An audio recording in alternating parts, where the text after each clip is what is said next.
नमस्कार, मैं हूं आपके साथ ईशा नेगी और आप देख रहे हैं news nation. PM Modi Bharat के नए स्टार्टअप के लिए तमाम भाषण दे चुके हैं और मन की बात कार्यक्रम में कई स्टार्टअप की तारीफ भी कर चुके हैं।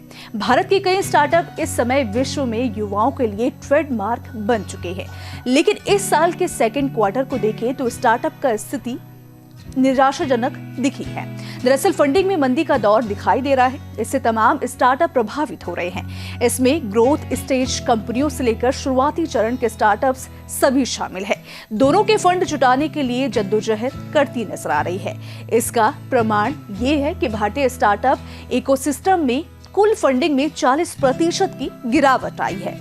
दरअसल PwC इंडिया की हालिया रिपोर्ट के अनुसार इस साल के कैलेंडर ईयर की दूसरी तिमाही के दौरान फंडिंग 40% गिर गई और $6.8 बिलियन रह गई। इस तिमाही में केवल 4 भारतीय स्टार्टअप ने यूनिकॉर्न क्लब में प्रवेश किया है। अब सवाल ये उठता है कि ये क्यों हो रहा है। दरअसल फंडिंग में गिरावट का पहला कारण है बाजार में मंदी।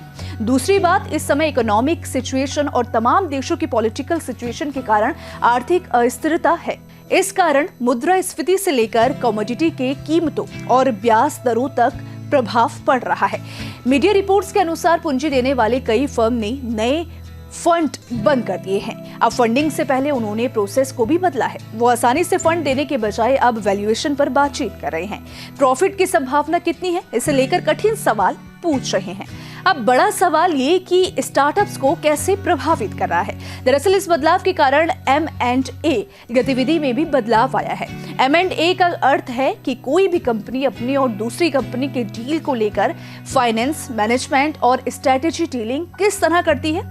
हाल ये है कि लीडो लर्निंग, उदय और वॉल्ट जैसी छोटी कंपनियों ने परिचालन बंद कर दिया है, क्योंकि ये कंपनियां धन ही नहीं जुटा पा रही थी।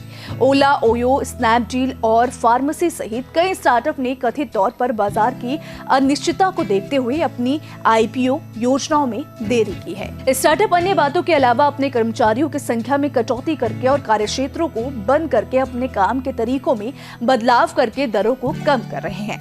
यहाँ तक कि छंटनी की संख्या बढ़ रही है। यहाँ तक बेहतर काम कर रही अनअकैडमी, Cars24, मीशो और वेदांतु ने मिलकर हजारों कर्मचारियों की छंटनी की है। अनुमान है कि पिछले कुछ महीनों में तमाम कंपनियों ने 10,000 से ज्यादा लोगों की छंटनी की है।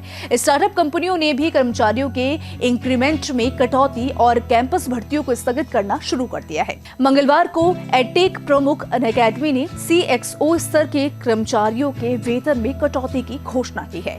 ऑफिस में सब्सिडाइज्ड खाना बंद कर दिया। कंपनी ने पिछले कुछ महीनों में करीब 750 कर्मचारियों की छंटनी की है। हालांकि इस हालात से निपटने के लिए तमाम कंपनियां कमर कस रही हैं। उम्मीद की जा रही है कि जल्द ही इस पर बदलाव किया जाए। इस पर आपके क्या विचार हैं? अपने विचार हमें कमेंट सेक्शन में जरूर बताइएगा। साथ ही अगर आपको वीडियो पसंद आया हो तो वीडियो को लाइक, शेयर करना और हमारे चैनल न्यूज़ नेशन को सब्सक्राइब करना बिल्कुल भी मत भूलिएगा।